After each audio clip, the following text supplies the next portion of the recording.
is a difference between you and me. We both looked into the abyss. But when it looked back at us, you blinked. Hi guys, I'm Gravy here, and this is a DC Legends video. In this video, I am going to do my ultimate guide. So, this video is probably going to be longer. So, you know, buckle up. I guess you can see by the time already. This is just an update to my previous guide. Gonna try to have it in much better quality. I went back and watched the thing, and I was like, geez. Like, I put it out, and there was a lot of good information in there, but you guys had to bear through it. Like, at a certain point, like, just, oh, the quality and everything. So hopefully, get all this out in a nice, concise, good-looking, well-organized way. I got my pages upon pages of notes. I got my little rundown over here. You know, I got all my clips and everything ready. So let's just go ahead, try to go ahead and get into this ultimate beginner's guide. So first of all, I'm going to first touch on the Void Scanner.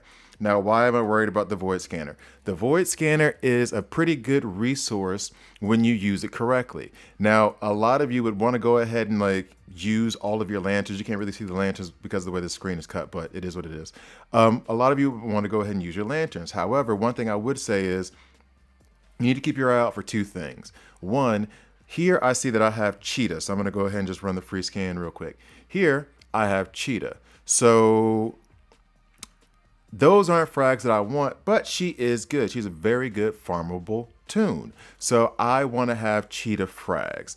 Now, if I'm going to go after specific frags and specific characters that are in the Void Scanner, it would behoove me to save my lanterns. It would also behoove me to save my lanterns for this, if you give me a boom. So this is a screenshot from when the Void Scanner is at its peak. And if you look here, you'll see that you have level 3. You have all 3 of the level 3 rarest gears. So the rarest gears are the Chaos Crystal Shard, the Inert Piece, learn how to say that one, and then the Quantum Field Energy. Level 3 gears. Those 3 are the scarcest in the game. Also, you have blue rings sitting right there. So when you have this setup plus the frag in the middle that you're looking for, you'll get 20 frags. And if you can't get to the 20 frags, then at least you will get blue rings, which are extremely scarce. You'll get one of the scarcest gears. Hopefully you have a better chance of getting one of them. So at least you're getting some kind of benefit, some kind of resource that you can actually use. So save those lanterns for, like, you have Wonder Girl who'll pop in there every once in a while, Donna Troy, Deadshot, Suicide Squad is in there, Cheetah, as you can see. So in fact, if you're starting off in the beginning, it might even, and I actually go into this and I kind of changed my mind on this, for those farmable toons, for Cheetah, who you're going to be able to stack anyway, it might be a good idea for you to go for the Cheetah, as opposed to trying to go for like a Wonder Girl or a Donna Troy who isn't farmable. I'm going to get into this a little bit later in the video, but the reason why you're thinking along those lines is because they're farmable toons and because you're at the very beginning, you want as many of those frags as you can so you can increase your progression speed. So that way, if you're stacking up these frags from Cheetah, you're stacking up these, I'm trying to think of someone off the top of my head. Oh, if you're doing red alerts and you're stacking Star Sapphire frags, if you're doing those, then you can get a team built up that's leveled up and ranked up relatively quickly so you can increase your progression. So let me go ahead and move on to the next. I think that's everything I want to cover. Specific frags and items, save your lanterns for those events, and then we will move on to PvP, a big topic and one that I do not want to miss any information on. So first thing I'll do is I'll go over here and you'll see this thing, the Hero Showdown.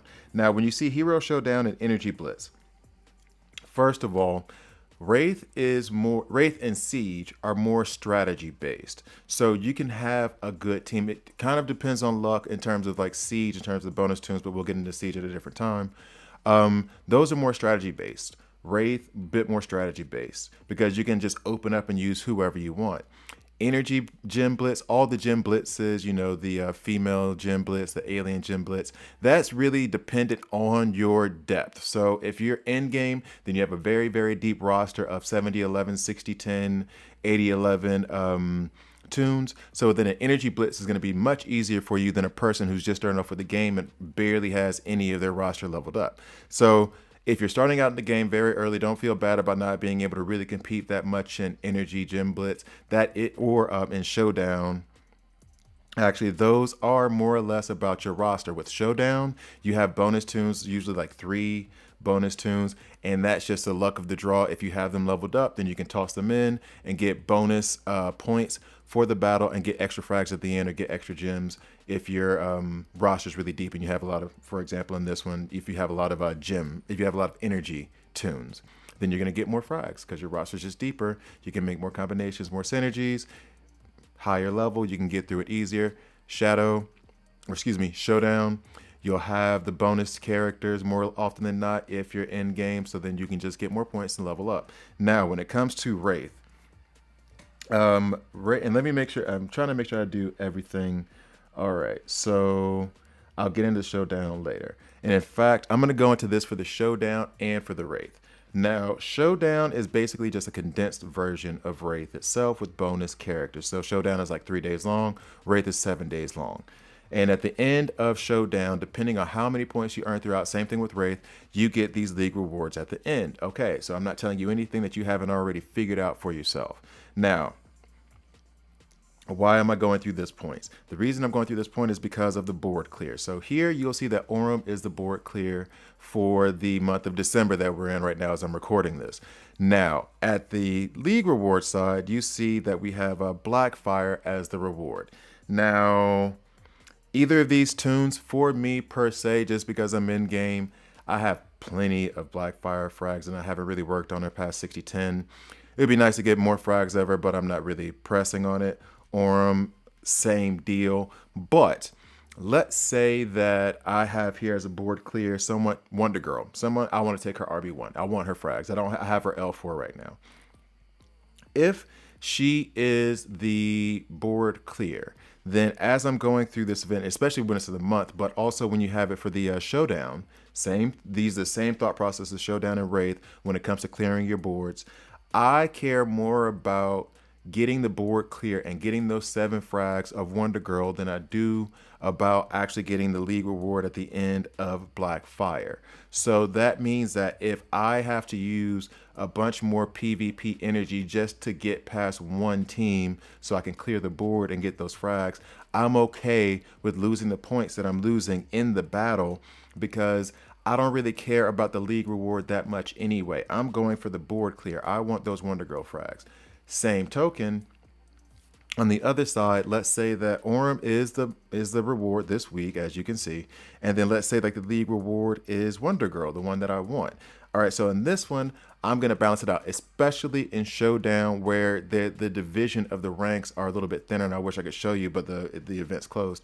But especially in Showdown where the ranking rewards are a little bit closer together, you have to be careful of the points that you're losing while trying to complete a board. So if I'm here and Wonder Girl's there, it's a Showdown or it's Wraith. I don't really care about clearing the board. I care about getting those points. So if I get to a team and I lose to them once, I might try one more time, maybe 2 more times if I can get past it.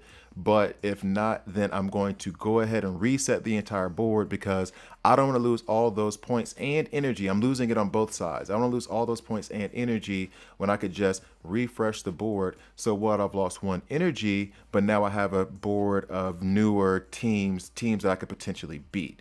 Whereas if I sit there and I waste 5 energy on trying to get past one team, even if I can get past the one team, if it's giving me that much trouble, it's probably only a 6-point or a 9-point team anyway. And then on top of that, I'm losing the opportunity of using those other 4 energy on a different board where I could be getting more points. So you're losing on both sides. So you have to kind of balance which goal you have and go in with the goal at the beginning.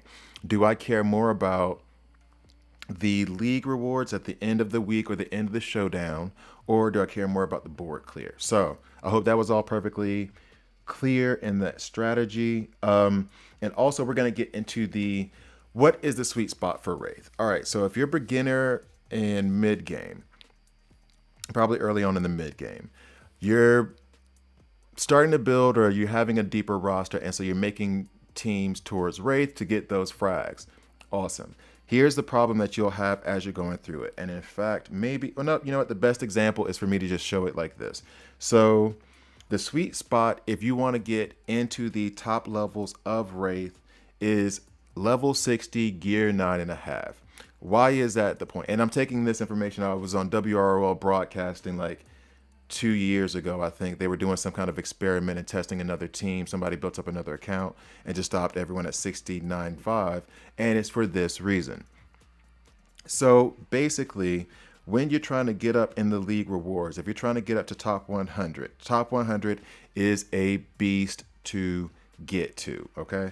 So if I'm trying to get up to top 100, if I am at 60, or if I'm at 70-11, let me just show you this now. I'm at 70-11. I've tried to go for top 100 twice. One time I got it with Red Hood. The other time, and you'll hear me talk about this if you ever saw the other guide. The other time, I believe it was for Azrael. I still don't really remember, but the second time I didn't get it. And in fact, I could probably even show, I'll show it in a minute. So the reason for that is I am at a higher level. I'll go to my roster right now to kind of further illustrate this point. And this is also part of the reason why you need balance in your roster, top 8 to 12 characters, which we will get into once we hit red alerts, because it does affect this as well, but in red alerts, it's even more so. So here you'll see, because of all of my top level tunes are around 8,000, between 8 and 9,000, the algorithm is going to take the average of that, the top level. So let's just say that they're all right at 9. All right, so 9 times 4, 1836. We can go ahead and go down, I think it's 6 or 8, but I'm just gonna say it's 36K or whatever. That's my highest ranked team. Anyway, they use your roster, the top end of your roster, to calculate the teams that you're going to face. Well, not the teams that you're going to face, but the point value that you're going to get for facing the teams that end up on your board. Of course, they probably have us in a ranking where it's like, okay, well, you're not going to run into too many 40K teams if your team is only 10K, at least not in Wraith. That can happen in Showdown. Reverse, I'll have a 38K team and I'm only running into a bunch of 12K teams, but that's not important right now. So in any case, I am such a high level that when I come up to, like, I'm at the higher end of the pyramid. Of course, there's always going to be more beginners of a game than there are going to be people at the end. And as you get higher up, the fewer and fewer people up there on your level. And so that means that because the teams are at that level, I'm at their level, I'm not going to get a whole lot of points for beating a 36K team. That's around about where I'll get like 8 to 14. And I won't have so many of those on my board. So you'll see here, 32K team, that's only going to get me 6 points if I 3-star it. If I don't lose anybody, 35K team, that gets me 9 points. If I 3-star it, if I lose anybody, then I'm losing those points. And then 36K team, I had a 42K team on here. I think that was the one that got me 20. But anyway, so why is this all important? Well, if I'm trying to stack up points up here at the top of the 1535 that I have, if I'm trying to be one of the, let's go to the top heroes tab. If I'm trying to be one of the top heroes and gather all these points up, it's a lot harder to gather the points up if I'm up so high that all of my matches are only like 3 to 6 or 6 to 9, and I'm only getting a few 14 or 20 point matches. However, if you're at 695, that means that the level of your tunes are low. However, your energy level, your ability with them is high enough so that you will be able to compete with teams that are 70-11 or 80-11. If you build your team out right, if you have a deep enough roster, that means that a lot of your battles are going to be 20-point battles, 14-point battles, and you won't get so many 3s and 6s because you're at a high enough level to where you can compete with the 80-11 and 70-11 teams, and low enough to where when you beat those teams, you get more points, if that makes any sense to you. So now to give you a further illustration of what it took for me to get into top 100 at 70-11, I went ahead and did this. Let me see if I can pull it up. All right, I confused myself a little bit there. Here's the chart right here. So you see PvP rank versus shop packs, right? Don't worry about the other chart at the bottom. We're going to get into that next time or later on in the video. So if you see at the PvP top 100, to get to top 100, it took me 4,000 to 5,000 gems. I was playing every day and I was doing, I want to say, like about 600 to 700 packs a day, 200 gems, probably a little bit less, more like 5. At about 200 gems per PvP pack, and I was grinding every day, just getting up as high as I could every day, maintaining a level, and then I would have to do a push on the Sunday before the reset. So that is how I got top 100 when I got Red Hood. I did the same technique when I was going for Azrael, just going to assume that it was Azrael. Did the same technique for Azrael and didn't make it. And here's what happens when you do that. So you see PvP top 100. So if I get top 100, then I'm going to receive 310 frags. That's going to cost 5,000 gems, okay? I'm just going to go ahead and have the top end of it. That means I get a 16 gem to frag ratio. So for every one frag, I got 16 gems. A good gem to frag ratio is between 20 and 30. Let's just say 25, right? A good gem to frag ratio is 25 gems to every one frag. So if I do this PvP top 100, get 310, spend 5,000 gems, if not less, then I'm getting a 16 to 1 gem ratio. Compare that to the large pack, the column in green. A large pack for 250 frags is going to cost me 11,000 gems. So I'm not only getting more gems, I'm actually spending half the amount. It's a 44 to 1 gem ratio. So me buying the pack is so much more inefficient. However, at the same time, with the PvP top 100, it's not guaranteed, and it's a lot of grinding. Like, I was exhausted after doing that. It is a lot of grinding.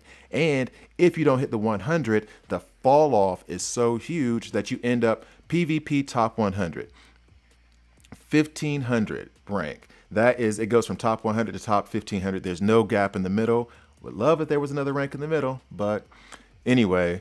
And if I get 195 frags at 5K, then it's a 25 to 1 gem ratio. You're thinking it's still better than the large pack. Well, here's the thing. At a 70-11 level, I'm top 1,500 without trying. Like, I can, if I just clear my board, if I just, keep my PvP energy low, if I keep just playing and playing and playing, I'll get top 1,500. Unless it's like a really competitive one, which usually, even the ones that are competitive aren't that competitive. So I can get into top 1,500. So I spent 5,000 gems for no reason.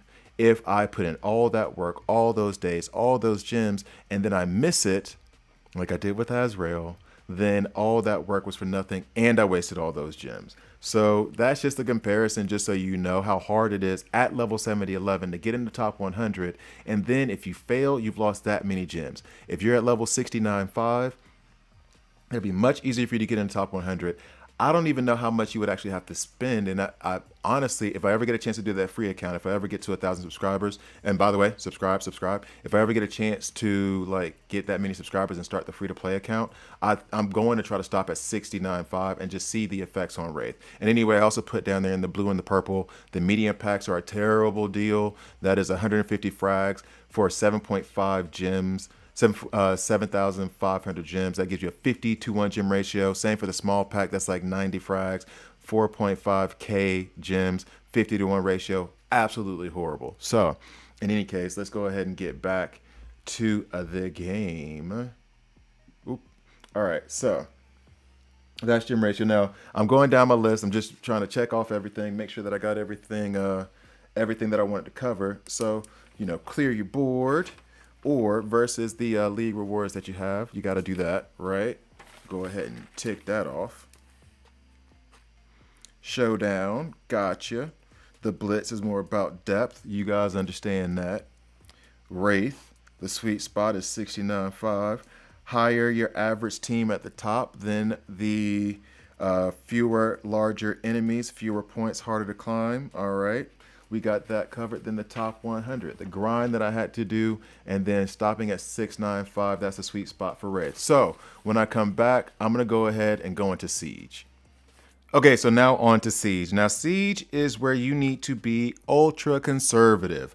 Siege is not where you experiment. Wraith is where you experiment, have your fun, try your different teams, and then come back to Siege, because the points stack up over a month, and as you go through, the important part about Siege is being conservative. You're being conservative because losing a tune loses you way more points. So the first one you lose, I believe, is you lose 7 points, then you lose 5 points, and then you only end up with 3 if you still win the match. So in this scenario, what I'm going to go through now, actually, while I just keep going back and forth, is I'll explain the 5-point match first. So for the 5-point match, the reason why I'm saying like be conservative, be super conservative, we'll go back. I'm not actually going to fight any matches here, but you're going to be conservative. In fact, and then that'll be the perfect example. I'll go back to that team that I just saw. Okay, so in this, In Siege, you have bonus tunes. So now if you have bonus characters, if you don't, then just go with the best team that you can build and. However, for those of you who do have bonus characters, you have Cassandra Cain here, you have Batman Beyond, you have Aqualad, Mara, Superwoman, and I think there's another, yeah, Ra's al Ghul. So I could try to build a team with all bonus characters, but here's the problem. Me building a team with all bonus characters does not make sense if I'm going to risk losing a tune in the process. Because if I lose that tune, that 7-point deduction off of my final score from it being a 2-star instead of a 3-star is not going to be worth the value of bringing those 4 tunes if I were to just be able to replace one. So if I just build a team like this, right? So Cassandra Cain, Batman Beyond, Aqualad, and then Mara. And I say, okay, so the weak one in this one is going to be Aqualad. He's susceptible. I think he's going to fall, but maybe I'll risk it. Maybe I'll get the 3-star. The reason why you can't do this here is because let's say that I know that if I put, Barda in instead of Aqualad, that we're going to win 100% 3-star it. The reason why that's better is you got 3 bonus tunes there, plus that 12 gives you 18 points. If you run the risk and you do the full 4 bonus tunes, you get 20 points if you make it, but if you lose, then you only get 15 because you've lost 7. So the main point behind all of that is it is not worth it to risk that loss of points. Be more conservative, try to use bonus tunes where you can, and if you can't, then just back off. Then on the 2-point matches, it's not worth even doing a 2-point match unless you're going to have 2 or more bonus tunes. 2 or more bonus tunes balances out the energy ratio versus points. So if I only have 1 bonus tune, that's only giving me 2 more points per match. And that is not going to be enough to balance it out. So for example, let's go down here, or maybe I'll go up here. Maybe I'll just actually run a match real quick just to see if I can make anything happen here. So trying to be somewhat conservative, but I need to have at least 2 bonus tunes in there. So Wally West is going to make them go first. So I'll put in Cheetah so that we get turn meter, and then I can put in Lady Shiva to take care of Spectre. That's the baseline of what I'm going to go with because of what I need to do in order to get past Spectre. As a matter of fact, I might be able to do it without Cheetah if she can one-shot Spectre, but I'm not sure about that. So I'm going to make sure I have those strength ups to be sure that I can take out Spectre. Now I go to the bonus tunes and see what I can do here. So clean it all up. So now it'll be who's going to be the best. I'm going to give myself a little bit of healage on the men's. I don't expect this battle to go long, but if it does, then just in case. And now, since for the affinity balance, I'm going to put in Batman Beyond. If I should do that for Superwoman, he'll also help put hit chance downs. So this is the team I'm going to go with. I have 2 bonus tunes. And I need at least 2 bonus tunes to make this worth it, because if I'm spending 2 energy on this, 2 times 3, that'll give you 18 points versus the 5. If you're only running that, is 12. I'm saying a lot of random numbers. So for each battle like this, number 1, you don't have to have all your tunes survive. You can just win and it's okay. That's first off.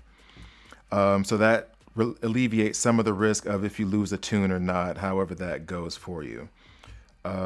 She's gonna pop us, but I'm not too worried about so there goes Cheetah, but it's okay if I still win the match. It is okay if I still win the match. Let's go ahead and hit her with some hit chance downs. Oh, she might even fall relatively soon. Good. And then Mara, we will smack Lex. Go ahead and hit Lex one more time. So now in this revenge match, I'm probably going to win. And now it was a plus because I had 2 bonus tunes, and then you'll see the point total later. The thing that I'm struggling to explain at the moment. So by doing that, I got 4 points for the bonus and then 2 points for the match. Now, if I'd only had 1 bonus tune, that would be only 1 point. That would only be 2 points. So that'd be a grand total of 4. Now, if you're using 5 energy in other matches, 5 energy will get you 12 points if you clear it, if you make sure you get all, if you make sure to not lose anyone.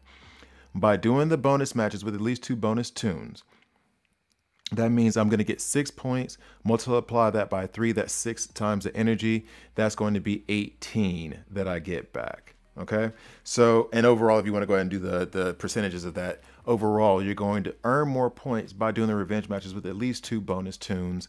If you think that you're not going to be able to clear another 5 energy match with just without bonus tunes.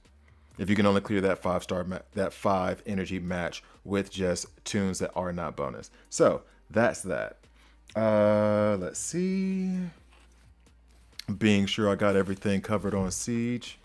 The battle log, clear it, minimum 2 bonus tunes, value of the points, and then Wraith is for fun. That's where you experiment, try things out, see what works, see what you can make work, and then go back into Siege and actually use what you've done. So that is this done. Now, actually what I should do is go back and explain gear 69.5. So basically gear 69.5, and I'm trying to make sure on this stuff right here now. So basically gear 69.5 is, and I have a tune that might work. Was it? No, spoiler, I just took level 70. I haven't gotten her gear out yet, but I just took her level 70. Who was the one that I just had 60? Who was the one that I just had 60? I could have trimmed this down a little bit. All right. Who's not at 60 yet? Maybe that's the better question. Oh, Cyborg Superman. So Cyborg Superman, I think he's special damage. So this is going to be, yeah, he's special damage. So basically when you're looking at, and let me try to hide myself so you can see this, because I'm going through the stats real quick just to show you. So when you have a tune at level 60, like he is at level 60 right now, you have base stats and then you have your multipliers to the base stats. Now, if you want to do level 69.5, that means that you're not going to do all of your gear 10s. You're only going to do your gear 10s, as you see here, with S damage. You go over to the next one. That does not have S damage. I won't do it. We go to this one, special damage. And we go to this one, special damage. Those are the 3 that I would do if I want to take him level 10, 9, 5. And then I wouldn't do the other ones, and that would make him a level 10, 9, 5, which gives him enough strength with those base stats to actually compete in Wraith. Gives him enough ability and strength, but then you're not raising the level fully up to 60-10. And that's where that balance is, so that you can actually achieve top 100 with a lot more ease than someone who's at 60-10 or 70-11 or 80-11. So that is level 69.5 explained. I think we got all that going. Okay, good. So that is finished. That is finished. Oh, so now we go on to red alerts. Now, for those of you who, you guys may have already seen my red alerts video that I put out. So this is just me going through and explaining it. And I even have a chart for it this time as well. So red alerts, for beginners, is a very, very, very important place to get resources. Even if you can't clear red alerts, you need to do them every day, because the rewards here, as you will see, you get some gems, you get some frags. And so even if you get to level 4, even if you only complete, and I'll just slide this over for you guys. Even if you can only complete threat number 4, you're still getting frags and gems. And as you keep going, you get more frags and gems. And gems, frags of really good tunes like Power Girl. Really good tune like Catwoman. She's really good mid-game. Power Girl is in-game viable. But this is why you want to go ahead and get your red alerts. Get the gems. Now, here's one thing that I have to do, and I had to do like a chart for everything else. And I'm trying to be sure. So guys, forgive me as I keep going back to my notes. All right, so this is going to be, first off, the importance of completing red alerts goes back to that roster balance thing that I was speaking about before at PvP. Now, the competition that you're going to be facing in red alerts and in PvP are going to be based on an algorithm that takes, and I'm not sure if it's your top 8, your top 12, or however many top tunes. And based on an average of that, that's what selects the opponents that you have in red alerts and in PvP. So by that token, in PvP, is not as bad if the balance is off. It will give you some hard opponents. You won't be able to clear boards, if you'll notice that. But it's not as dramatic as a change in red alerts. You will go from being able to complete all of the red alert threats to not being able to complete you know, the first 3 or 4 if you don't have balance. So for example, I tell this story just because I used to be able to complete red alerts when I was first starting out of the game. I completed them relatively easy. And then I started taking up other tunes to a higher level. And I didn't do it evenly. I just would toss one up to 70-11. And then suddenly red alerts became impossible. And it wasn't until after I figured out, oh, someone actually told me. They were like, yeah, you need to have balance at the top of your roster, because if you lose 1 or 2 of your most powerful ones, but the algorithm is still calculating with this higher average, then your 2, 3 superstars that are down, your 4 superstars that are down, now that you lose 1, you won't be able to complete red alerts like you would have been before if you had maintained that balance all the way through at the top of your roster. So my advice is take your top 8, top 12, and level them up bit by bit. First level 40, then level 50 gear 9, then level 60 10 if you want to make that push that early, or if you want to wait and pull all the rest of your tunes, or a lot more of your tunes, up to 59 and then take them all up to 60 10. But to me, or like the best advice I give is like to have those top 12 at a similar level. That way, if you lose one, then you can cycle one back in. Try to diversify the roles of healers, damage dealers, debuffers, buffers, and try to have just like an even balanced roster at the top to help you complete red alerts. So that is red alerts. Now, why is completing red alerts so important? Not just the, well, let's go ahead and discuss it. The frags and the gems. The gems are kind of secondary when it comes to the frags and doing red alert frag farming. So I feel so bad I got to keep going through my notes, but I feel like such an old man right now having to go through all this other stuff. But so we're going to go ahead and do this. Okay, so now, and that was the one thing I wanted to say, like when it comes down to the algorithm and everything being calculated, like red alerts is, and I realized this recently, it's like more of a PvP plus PvE like mix. Like it's a mix of the two. You're getting like PvP teams, PvP battles, like one wave battles, but you have to think long term in terms of PvE. So tunes that are going to be more useful during red alerts are going to be like your Star Sapphires over your Zatannas. Zatanna may have a role more so in early game PvP because she can heal everybody, but Star Sapphire does give mins to teams that buff, and she does give overheal, which Zatanna does not. Having that overheal, having those mins that long-term play over healing and supporting your tunes, just from the healing perspective that I'm giving now, is better for you with Star Sapphire, using her in red alerts as opposed to trying to boost up Zatanna for it. There you go. So it's like that. It's that hybrid where you got to think long-term throughout PvP battles if you want to complete it. And so now the importance of completing it. So here we go. Got the light in my eye just for a second. All right, so we're going to go ahead and go to this. Now, let me go ahead and pull this up where it can be seen by me in a better way. So here we go. And we go up, up, up, up, up. This is the red alerts gem ratio. It's a chart that I just made. Now, this is to explain, when we go back to the threats and the rewards, why you want to do this. Now, let me change this a little bit so I can see. So basically at the cost, if you have all 3 of these threats here, so the threat 8, threat 12, and threat 4, if all 3 of those have frags of, let's say, Power Girl in them, because Power Girl is an amazing tune that you do want to farm from red alerts.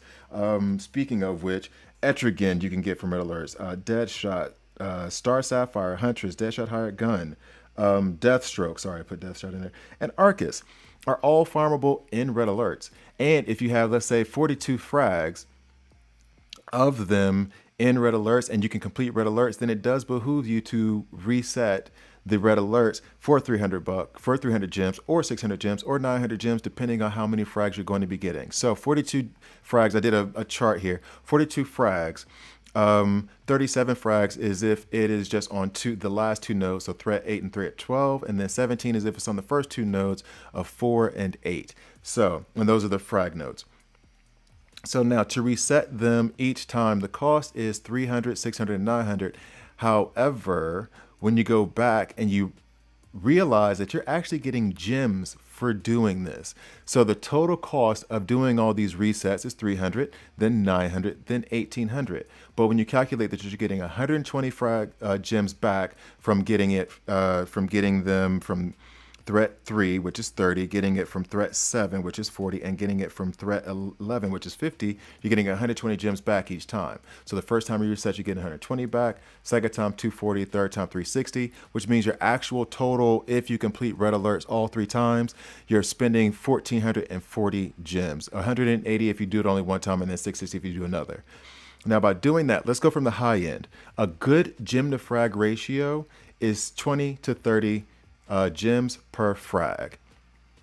So let's say 25 versus 25. If you reset it once and all 3 nodes have frags that you want, that's a 4-to-1 frag to or gem to frag ratio. If it's 37, it's on the last 2 nodes. That's basically a 5 gems to 1 frag ratio. And even if it's on the first 2, it's a 10-to-1 gem ratio. So like, it's incredible value on those frags if you're trying to farm. And then as you go down lower, of course, it's not going to have the highest value. But even when you get down to 42 frags, I'm not even counting actually the first 42 that you get.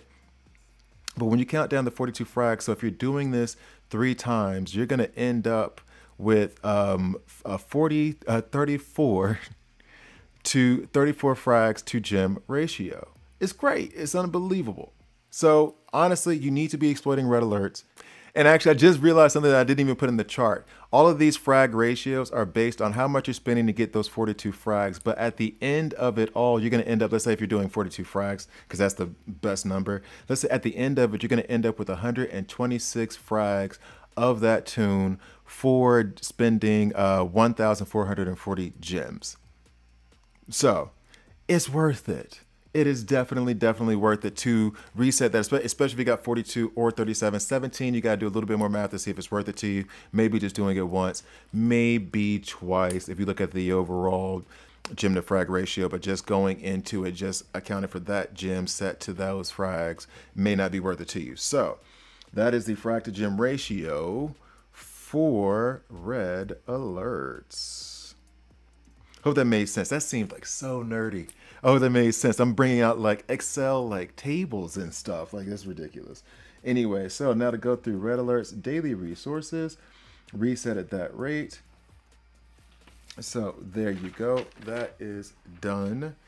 And then now we go to the upgrade events. The upgrade events are what I spend my actual gems on for the most part. I don't like buying packs, and I'll go into my whole thing about not buying packs later. I'm not a fan of buying them, but I do spend a lot of my gems on these events, the gear events. Sorry, I had a little bit of technical difficulties there, but here at the upgrade events. So this is where I do spend the majority of my gems. The reason I do that is because this is just helping me level up those tunes that I want. I don't like buying frags, and as you can see by going through red alerts, by farming, I'll show you later on which campaign nodes I would farm from heroic campaign. But as you can see, like, there are plenty of places to get frags, including like the PvP shop, which I haven't even gotten into yet. So I'm not a huge fan of buying those packs. Plus they give you terrible ratios, which I showed you in one of those charts already. So this is where I spend my gems.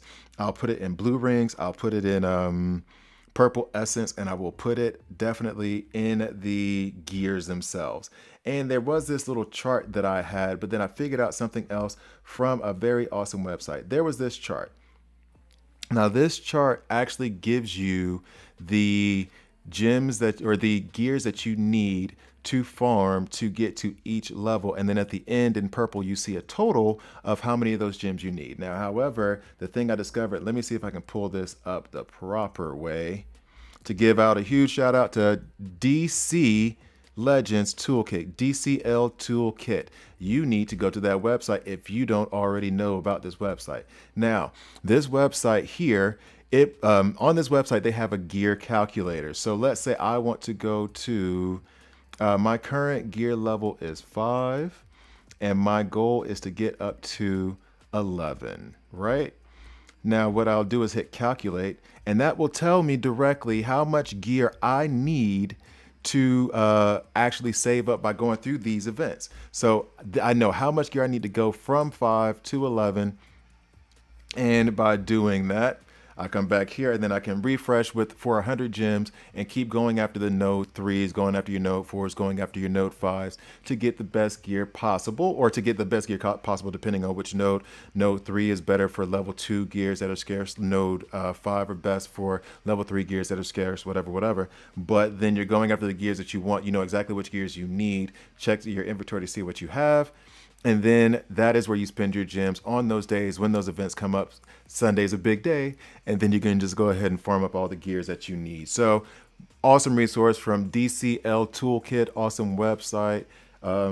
Fantastic resource. If you don't know it, go to that website. Great resources. It'll come up again in this episode. So there goes that. Also, another tip. When you're doing these events here, for white and black rings, just so you know. And let me make sure my, be right back. All right, so back. All right, so to go into the one tip here that you have for the blue rings, I'll go ahead and go into it. If you go to node 5, you're going to get your white and your black rings, so that's what that's going to be. But node 4 will actually have the higher blue ring drop rate. So if you're only looking for blue rings, just stick to node 4. You'll be good if you stay there. But the only place you're going to get white and black rings are going to be here in the void scanner. Actually, you can get them there as well. All right, so now the importance of purple essence. I'm even about to make a decision right now. I got it ready before recording this part of the video, so we'll see what happens. Anyway, purple essence is a very rare resource as well, and it is expensive, and you have to use a lot of it at once if you want to go up into higher levels of legendary. So basically the way that I break it down is, 1, do as I say, not as I do, and I try to be better at this, but do purple essence events every single day. Number 1. Number 2, whenever you're taking someone up legendary, what I have to do is I have to decide, for me, if I'm not going to take them RB1, then is the legendary point worth it? So I'm going to go over here. I have 100 legendary essence stacked up right now. So I'm going to go to Kilowog. Now, Kilowog, I want to take RB1. Now, I would not even take him L5, except for the fact, because of the fact of here, his legendary point is if the ally is a Green Lantern light over heal.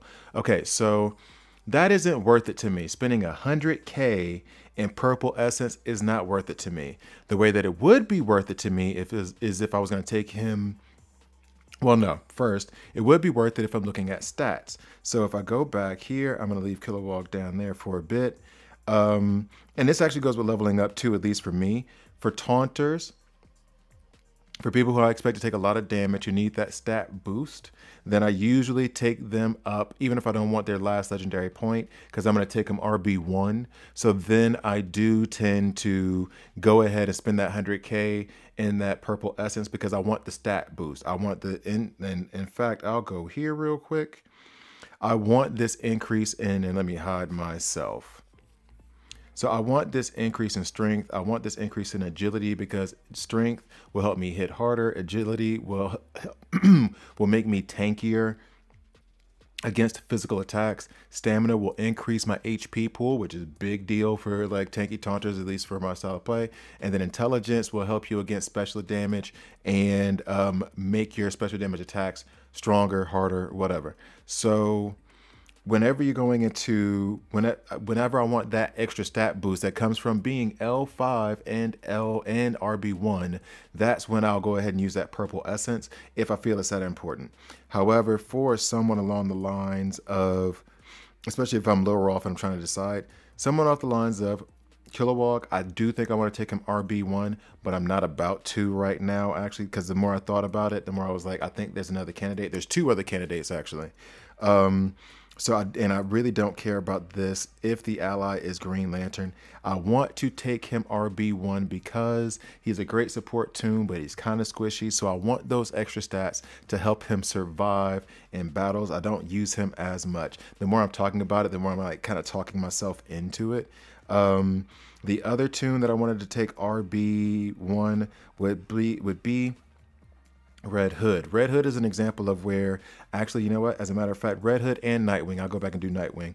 But Red Hood, I have all the legendary points because every single one of his legendary points it actually helps him improve his kit. Legendary point here, 35% chance to use barrel roll on target. Barrel roll is his second ability. Then you have also gain turn meter, gain 10% turn meter up for each bleed on the target, which is awesome.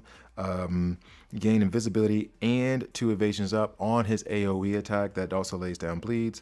Then you have also apply heal immunity whenever he's shooting, whenever he does any kind of shot, whenever he does any kind of attack. And then also steal 2 debuffs from each enemy to random allies. That is team leader ability whenever an enemy dies. So like I wanted everything in it. If we go back, Nightwing I actually built incorrectly. And I think Nightwing would actually be best at L5. So if I go over to Nightwing, since his rework that came out like 2 months ago, last month, who should be in the top 10, and I made a mistake by doing that. Anyway, I want to take this at the start of battle. All teammates gain invisibility. Everything in his legendary kit, start battle with 3 evasion ups and 3 awareness. Apply 2 awareness to to the assisting teammates, and then gain debuff immunity. All apply stun to primary target and gain evasions and 1 awareness. Everything in his kit is what I want for legendary. Kilowog is not. However, I do want those stats for Kilowog. And actually, the more I look at it, I need to ring out Nightwing as well. Nightwing is not going to get up to L5, at least not in this episode, because I want to go ahead and be able to ring them out and everything. And I do have the gems, but I'm kind of waiting because of this Christmas thing that's going on right now, the 12 days of Christmas. So I'm going to wait. I'll have enough gems to actually farm purple essence in the coming days. And by the way, in case you're thinking about farming in those events, you get 3 tries. If you complete all 3 on the last node, you get 240 purple essence. Doing that 3 times, you'll end up with 485, 620, 720, sorry. You end up with 720.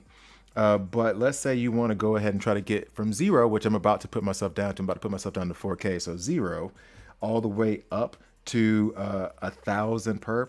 That's going to cost you 4,200 gems. So you got to be ready for it. Do it whenever it's free and around. This resource is scarce, but I'm going to end up having to spend 4,200 gems if I want to take a legendary ability, if I'm going to farm in that way. You know, you could do the time and it'll take a long time, but you have to complete the event 41 times, something like that, I believe. But in any case, that's neither here nor there. So it's going to take a long time. So if I'm going to farm and I'm going to put 4, and in fact, even if you're not going to like use gems to farm for purple, still think of purple in these terms. Still think of it as, okay, this legendary point that I'm about to take from Kilowog, that is going to be a legendary point. Let me go ahead and get him back up. That is going to be a legendary point that I'm going to spend 4,000 gems on. Is if the ally is a Green Lantern. So if I run lanterns, which I usually don't, I don't run that. I mean, Arcus and Hal Jordan do like end up in the mix, but not so consistently. I'm gonna spend 4,000 gems on that. No.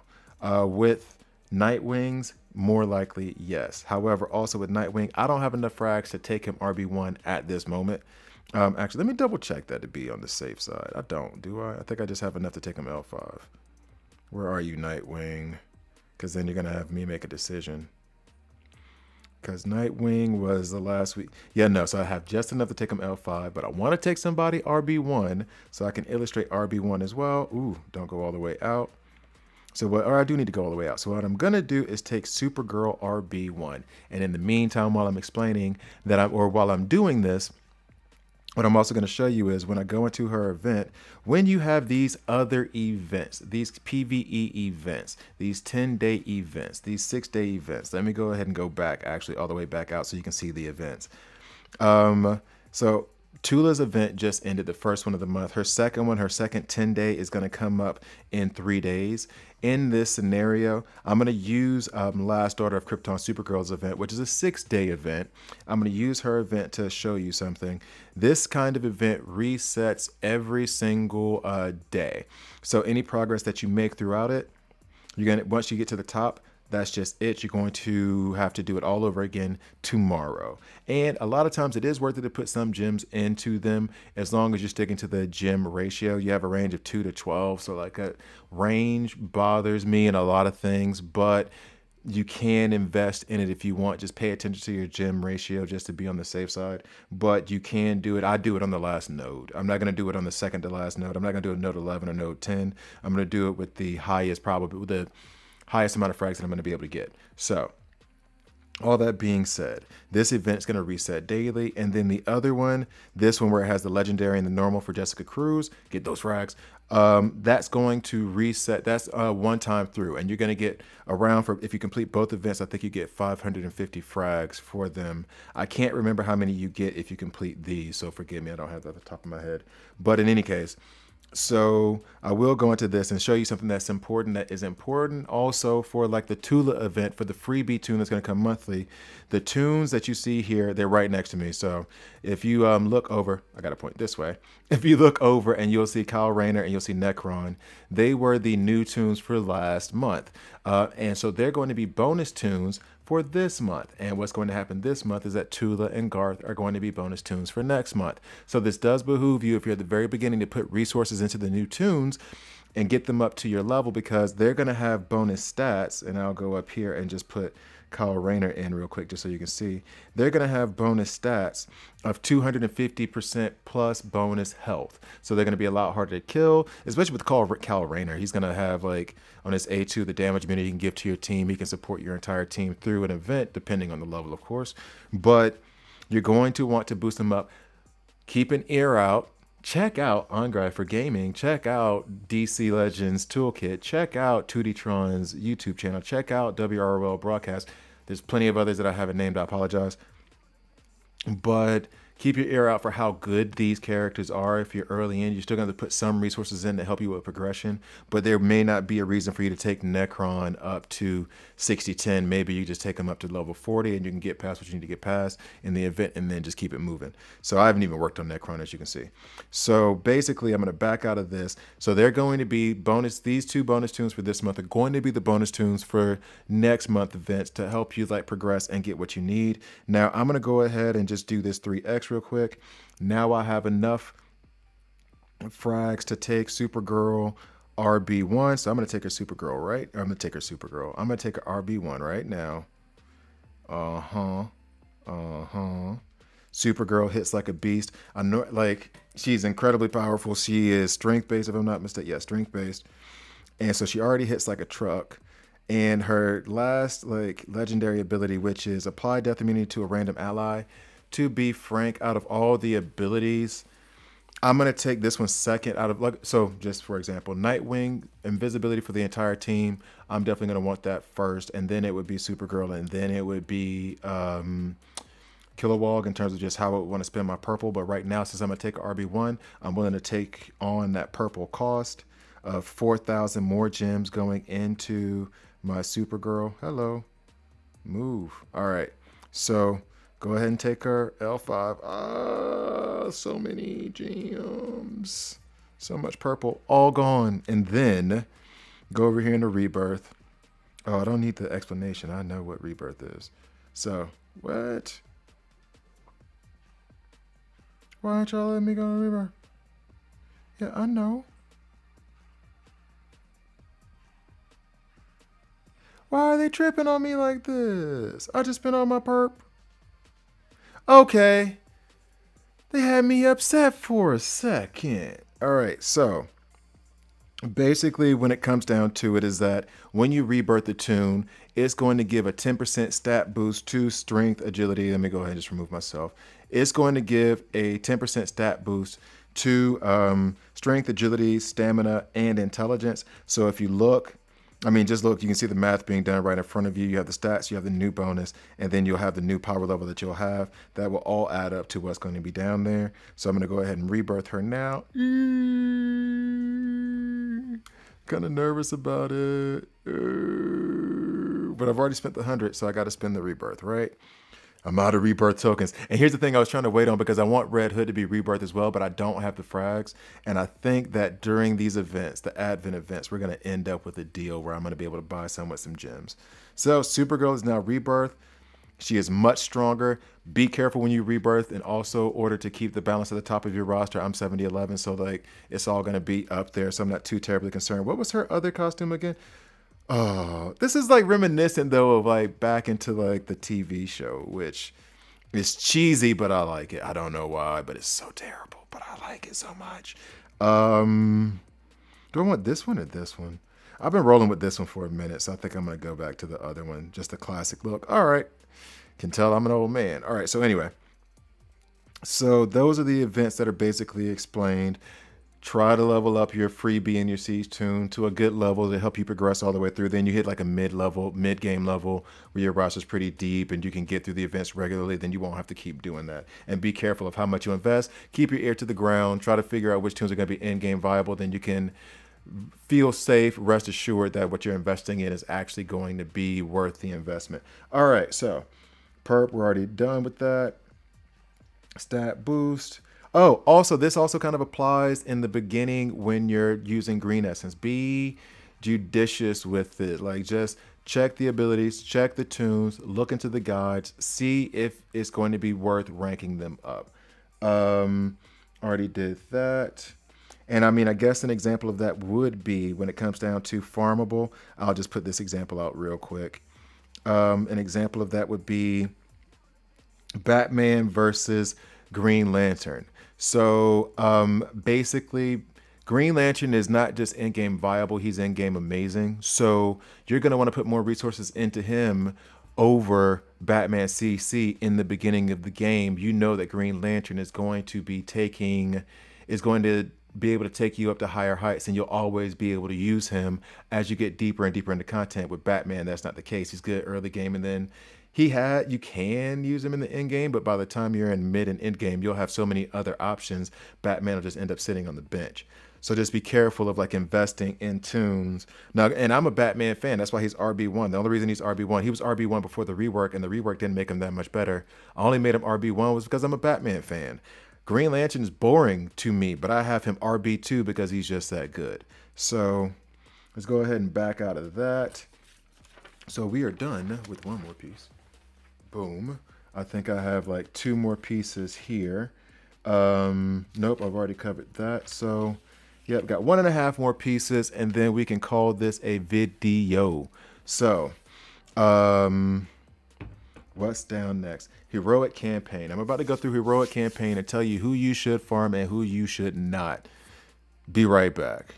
All right, I'm back. So sound quality changed because I'm having a technical issue, so I apologize. I'm gonna try to work on it, see if I can make it better. But so you know, that's the deal. So now we're gonna go into the heroic campaign, and I'm gonna go through the ones that you should farm, like I did in my previous video. Just give you a little bit about them. I'm not gonna go too in depth on any of this stuff. So Green Lantern, as I said before, there's a certain tier, and I'll tell you when they're in that tier. I have a top tier, I have like a 2nd level tier, a 3rd level tier, and then just trash / not great at all. So I don't know. What should we call the top tier? Any suggestions? I don't know. Oh, I can't really say those suggestions. All right, so I'm just going to call it top tier. Top tier.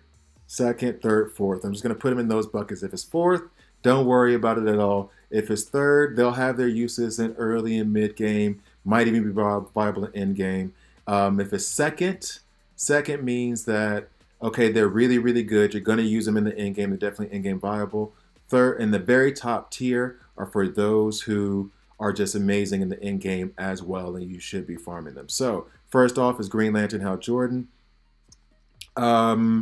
And that's simply because Green Lantern, he gives your team 2 debuff immunities at the very start of battle, which is great when you're going up against Harley Quinn. His hammer hits hard. It can purge 10 debuffs if you're shielded. He also shields the entire team. He's tanky, so he's hard to take down. So he's definitely in that top tier. Zatanna is in the bottom tier. She's in tier number 4. She does have her early game uses in PvP, but like Early game, yes. Mid game, yes. I might be hard. She might actually. Nope. No, I'm not being hard. Um, Putting some resources into her, but once you get past heroic or once you get a decent healer leveled up like Star Sapphire, don't even worry about investing any more into Zatanna. All right, next is Batman. Batman, I'm going to put in that third tier. This is the tier that can be used in game, but you're not going to really. And even in mid game, they're going to end up on your bench. So early game, he's good for you, a good damage dealer. He's a good damage dealer throughout. He just needs to have the opportunity to do the damage, which he can't really provide for himself. Invisibility, crit damage on his A3, starts the battle with invisibility if you have the legendary points all the way up. So he's good, but not great. Yellow Sinestro, I have a ton of his frags. I have not bothered doing anything with him. Yeah, I have 1,600 of his frags. I don't see anybody who uses him, nor anybody who argues with me when I say I don't use him. So, Green Lantern, there you go again. Okay, so top tier. If Green Lantern is in top tier, so is Lex, most definitely. Lex is one of the best leads in the game. Definitely top 3, like at least. So he's a better lead than Green Lantern, if you're asking me, but they both serve different purposes, so both of them are really good. But Lex is definitely in that top tier. Chemo is going to be more in your second tier. You can use him in in-game, along with Huntress. You can use them both in in-game. Chemo's a taunter. The problem with him as a taunter is that his taunt falls off, but he keeps it for 2 turns. If you hit him, he gives you Doom. He does bleeds. He does speed downs. He does turn meter down. He's very good on debuff teams. He's a very good taunter. Huntress, I think, step above Chemo, but she's still in that bucket of the second tier. Whenever I'm going up against a Mystic Heavy team, or if I'm just trying to take out some Mystic with one shot, she is definitely an option. She gives you the heal immunity to the end of the enemy's turn, or to the end of her turn, to the end of her turn, which means that if she kills a target, then they won't be able to revive. So she's very good against those revive comps. You run into a lot of revive comps in the early and mid game as well. People just trying to get through. So there you go. Cyborg. I mean, he might be good in PvE, but I got through it without bothering with him, and he is not being used anywhere else. It takes a lot to ramp. When he ramps, he can hit hard, but it takes a lot for him to get there. So I would not waste any resources on him. Green Arrow. I literally just took him 70-11. Based on reputation alone, he's incredible. I put him in the second tier because I don't see him being used that much. But anybody I talk to about him swears by him, so I think he'd be reasonable to put in terms of put investments or put resources into. Bane, I'm partial. Absolutely love Bane. I can use Bane in the end game, but I'm going to put him back in that third tier where you really wouldn't use him. I would use him because I want to, not because he would be the best option. He's great in the mid and early game. He is very RNG dependent, and my RNG seems to love Bane but hate Harley Quinn, who will be coming up later. But I'm partial to him. I absolutely love using him. I put a lot of resources into him. I have him RB2 as well.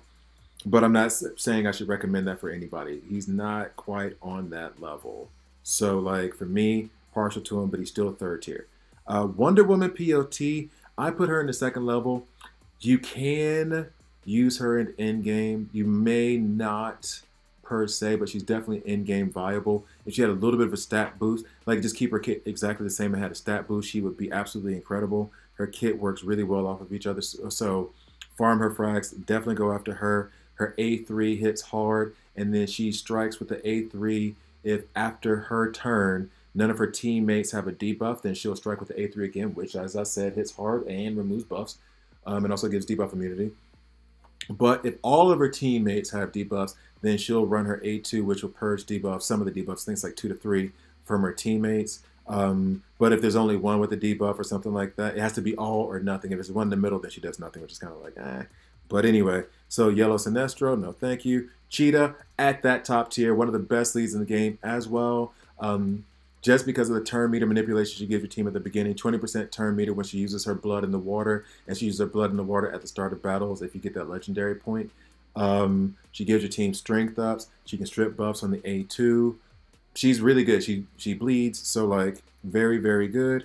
Green Lantern, we've been over. Bane, Batman, Harley Quinn is absolutely infuriating, but she's one of the best taunters in the game.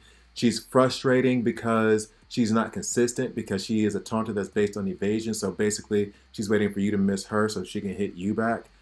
But her evasion ups don't always seem to work on offense, or else I feel that way. And so, like, she can be infuriating at times when you're using her, but she is an incredible taunter, definitely worth putting the resources into. Let's go ahead and go to 4.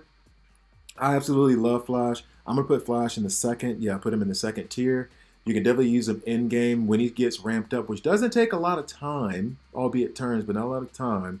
He can ramp up pretty fast and start doing these out-of-turn attacks and just keep going and going and going, ignoring awareness, stacking speed up, so he just keeps, like, just lapping people. So once he gets going, it doesn't take a lot, but, you know, once he gets going, he can get going. So I can use him in the end-game. I enjoy using him in the end-game, but he's not in that top tier.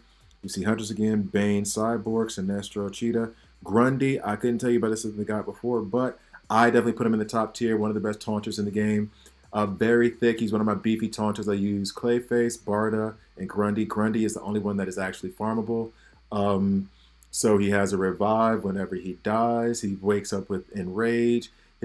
He hits just hard as hell. He stacks up speed ups. So very hard to take down. Absolutely love him. Zatanna, Green Arrow, and Lex. Let's go on to the next node. Hawk Girl I'm partial to. I'm put Hawk Girl in the second tier because the stun, she hits hard as hell on her A1 and it also stuns, and she has a chance of attacking twice on that A1. On her A3, she does, I think the A3, she does an AoE attack that also has a chance to stun, and then on the A2, it's a buffing ability. I can't remember what it is. I think it's stun immunity. I'm not 100% sure. But in any case, she hits hard as all get out. I think she's worth farming. Cyborg, we've already been over. Bane, Cheetah, Green Arrow, Zatanna, Chemo, Dr. Fate. I would not waste my time.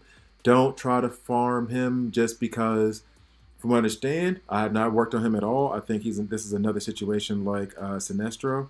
I have not worked on him at all. I have 1,300 of his frags, and that's not from campaign farming. He's slow. Apparently he can hit hard, but he's just too slow to do anything. So leave him off. And I think that hitting hard was actually from like 2 years ago. I'm not so sure that he's kept up with power creep. So then we have Harley Quinn, Bane. So we just go into the next. 6, Star Sapphire, farmable in red alerts. Get as many of her frags as you can. She's going to be the best healer that's farmable. Next to Lex. Before I say something ridiculous. Hold on. Let me double check down here before I say. I think she would be next to Lex. Lex is the best healer over her, but she's next. AoE attack.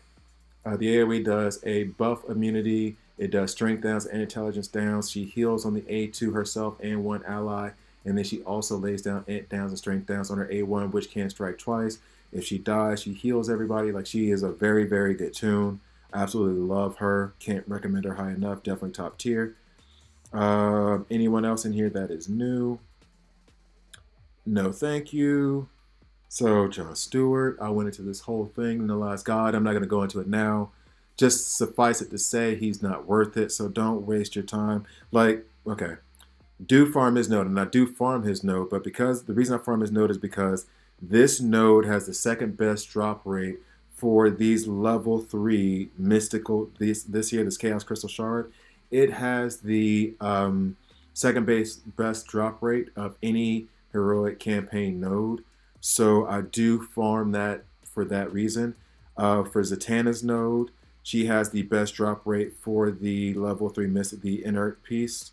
So she has the second best drop rate in the game here on this campaign node, Chapter 7. And Batman has the best one for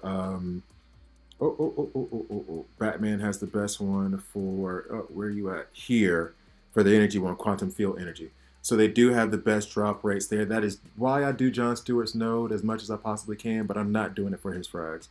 Anybody else here that should be farmable? Definitely not.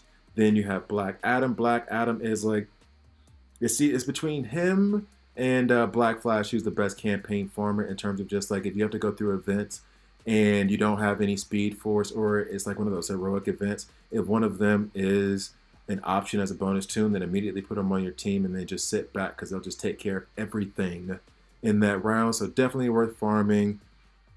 Absolutely love them, but the last node, 1 frag, I mean, It's some uphill sledding for that. And I think that is everyone from the heroic nodes. So just to give a quick review, you got top tier Green Lantern, Hal Jordan, Lex, Cheetah, Harley Quinn, Star Sapphire, Grundy. For that second tier, you got Huntress, Wonder Woman POT, Green Arrow, Emerald Knight, Chemo, Flash, Hawk Girl, and Black Adam. For that third tier, the third tier is the one where you can use them in the end, but you're probably not going to. So investing resources for end game or mid game, not really worth it.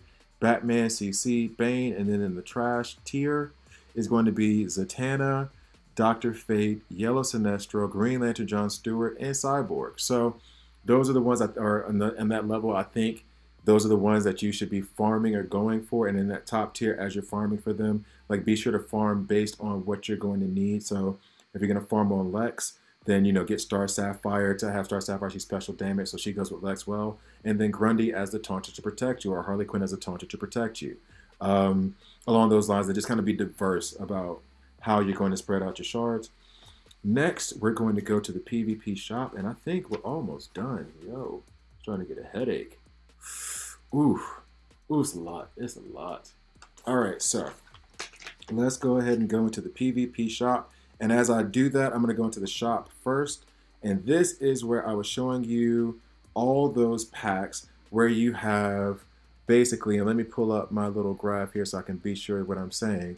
Like, so this is where you see you have Cassandra Cain, 90 frags, 4.5 thousand gems. That's going to be a 50-to-1 gem to frag rate, gem to frag rate. That's not good. You have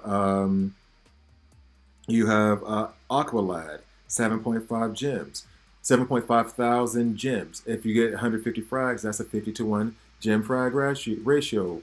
It's not good for you. So like, as you can see, I didn't even do the 2,000 for 40. That seems bad.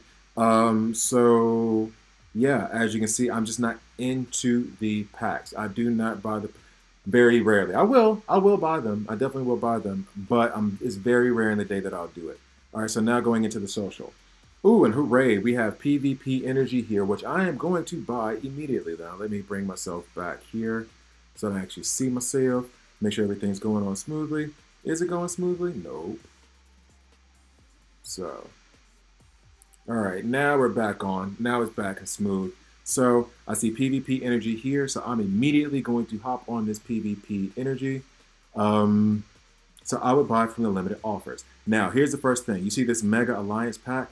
Never, ever, ever, ever, ever, ever buy this, okay? Because what you're doing, you're spending 10,000 of your Alliance energy on a random shot. What you do is you go into the Mega Alliance shop, and then you can see what tunes are going to be, and let me go ahead and get myself out of the way. Then you'll see what tunes are going to be in your PvP shop. So, and what I'm going to do here is you see the common, the uncommon, and the rare. I'm going to say this. The common are going to be the farmable ones, or the more likely that you're going to get them. Like Kid Flash is a farmable, Freddy Shazam is a farmable, but they're not the greatest tunes in the world, and you're not going to want to put a lot of resources into them anyway, so they're common. Clayface is incredible. Adam, I do not see, so I don't know why. I just got a comment from someone saying that they're really good, so I guess. Dasha Howard Gun is farmable, but he's also an incredible, farmable in Red Alerts as well. Incredible, incredible, incredible lead, especially early to mid game. And Black Canary, also an incredible lead, early to mid game. Incredible, really good, really good. And I think she's also, no, she's not. All right, so then you have Red Tornado, who, from what I understand, is good. Dr. Fate, who's still trash, which makes me think Dr. Fate's going to get a rework soon because he's still in the rare. And I think this happened with me with Black Adam, and Dr. Zabaro mentioned this before with, I can't remember the tune he had, but when you're going to look at this, and a lot of these tunes are going to be the ones that are coming up for reworks. And I believe Aqualad was in the PvP Mega Shop, but now Dr. Fate, and he's been in there for a while, and so is Wonder Woman DOJ, and so is Penguin. Red Tornado, I think, might still be good, but he might not be. So if I had to predict, I think one of those four are going to get a rework sometime soon. But in any case, I'm not going to run this 10,000 here. I don't care about the rewards because I can always come back out, go to the limited time offers, and I know that I'm going to get a Green Arrow and a Kid Flash. I'm just going to be on the lookout for them. This resets every 4 hours, so 6 times a day. I'm going to be on the lookout to see what new frags show up. And I'm going to go ahead and take this PvP energy. And then I check my resources here. Oh, I check my resources here. I only have 104, so I know that one's kind of scarce. So I'm going to go ahead and buy some of those as well. Okay, now we move on to the Mega Arena packs. You have this one that has 1,000. This is the one that I started doing more towards end game when I was caring about the resources as opposed to as many different frags as I possibly could. So I would want the frags of, for example, Green Arrow. Oh, there he is. Green Arrow Castaway under Uncommon is absolutely incredible. End game, like amazing as well. I wanted his frags. So I was just focusing on using all of my my PvP energy on getting those frags of Kaga. So I would wait till 1,000. So then I would go ahead and get Castaway Green Arrow's frags or have a good chance of getting them whenever I use them. So I would save them up. Now I would save the energy up. One recommendation from Dr. Zabaro was save it up until you have raid, and then you can get extra PvP energy when you actually start farming through this stuff. So that's an option if you want to take it. Or for me, sometimes I just sit and wait, and then if I have if I'm short on PvP energy because of whatever I had to do that day, then I'll get the Mega Arena pack and have like 3 or 4 chances to get a PvP energy so I can complete my PvP daily missions on the legendary side of missions and then get my 3 blue rings. There's that kind of stuff you have to consider. Oh, this game might be a little bit involved, maybe just a smidge. Anyway, so, and then your rares and the Brainiac, definitely some frags I want to get a hold of. Batman Beyond, who I really, really like, isn't really great in the game right now, but you can make him work. Terra should be getting a rework. In fact, they might want to look at my Ultimate Kit Challenge for some ideas on that. And then Vixen, who felt like she had a rework a year and a half ago. And from what I understand, she's good. I've never really used her, and I don't really see her. So now what I will say is this, going back out of this, when I was lower level, I would go into the big arena packs because for just 50 more arena energy, I would end up with 7 more frags. So I would use this 350 350 times 3 is going to be 1,050 of your PvP energy tokens, however you want to call them. And so then I would go ahead and get 3 of these frags, and I would be getting 3 different ones, but I'm getting a lot of different frags, and I'm going to get more frags. It's going to be more efficient in terms of shopping for frags. So I didn't care about the loot as much back then. I cared about us getting as many different frags as possible, having some balance, like diversifying all over the roster. I could understand those who also would take the other approach and just say, I still want to save for the 1,000, and I still want to be able to elevate like just one toon if I can. So I understand like both approaches, but that was the approach that I took. So I think that explains that. Never buy, Alliance pack. Yeah, and so that was the other thing of where it was when I come here and I have Green Arrow and I can buy them with this Alliance energy, then I'm going to buy Green Arrow if I'm in the early game, and then in the end game, I'm going to head more towards Kid Flash. Because I don't have Kid Flash, and in the end game, I probably don't have a lot of Kid Flash frags, but because of all the farming and everything I've been doing in DC Legends, I have plenty of Green Arrow frags, so I'm going to go ahead and just try to build up my frags, so if there's a rework of Kid Flash, or if Kid Flash just happens to be a beast right now, then I can go ahead and get those frags. However, in the beginning, I'm trying to build up those farmable toons and rank them up, so I'm going to go more towards Green Arrow and spend my energy on him, so that I can get the toons that I have that I can farm from campaign, get their ranks up higher, and go through and get progression up a little bit faster. So, ooh, boy, is this a marathon. All right. I think that does it there. I think we're coming to a close. I think that is everything. Just about everything. So let me see. Early game, farmable, rank up, rare, yep, switch, yep, all that. PvE events, bonus toons. Yo, guys, I think this is the end of the ultimate guide.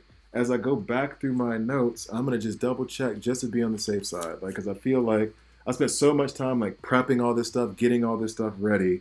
I don't want to miss something, and then I'm editing the video and I'm like, ah! You know what I'm saying? So I'm just going to make sure I got everything I wanted to get to.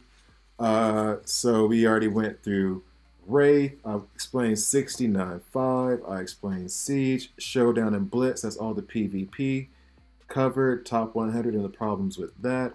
Void Scanner, save your lanterns, please.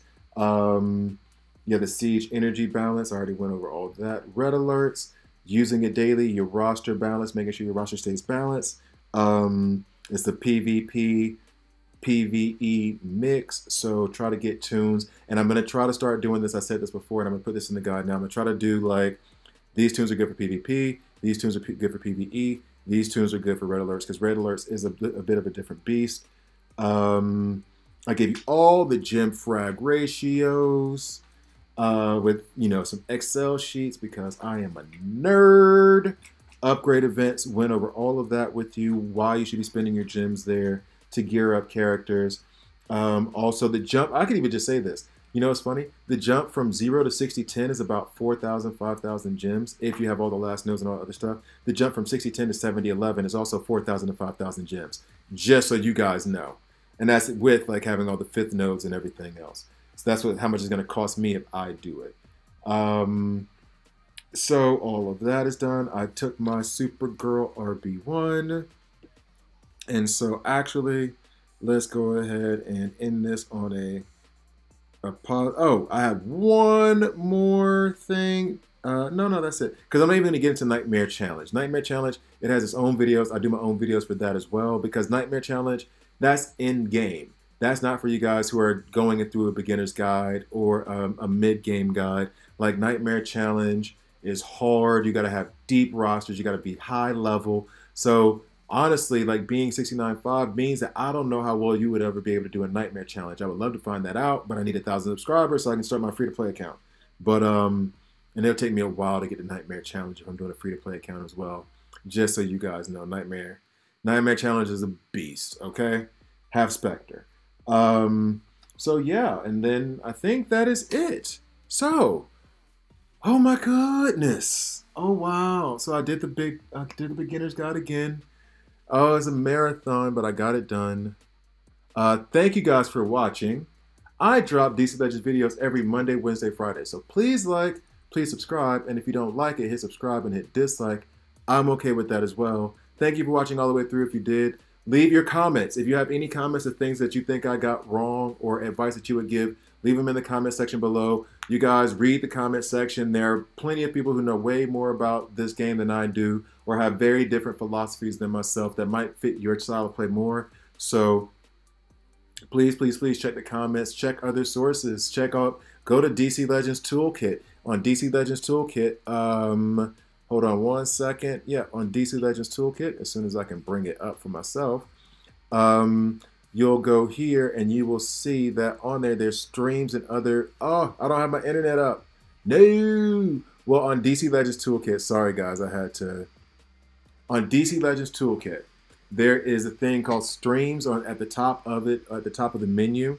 If I could like bring this down, maybe you can still see the top of the header. You see streams, that gives you YouTube channels, streaming content, people who are on Twitch with DC Legends. So check that out, check out those resources. So in any case, as my computer's about to take off, thank you guys for watching all the way through. Please like, please subscribe, and I'll see you next time.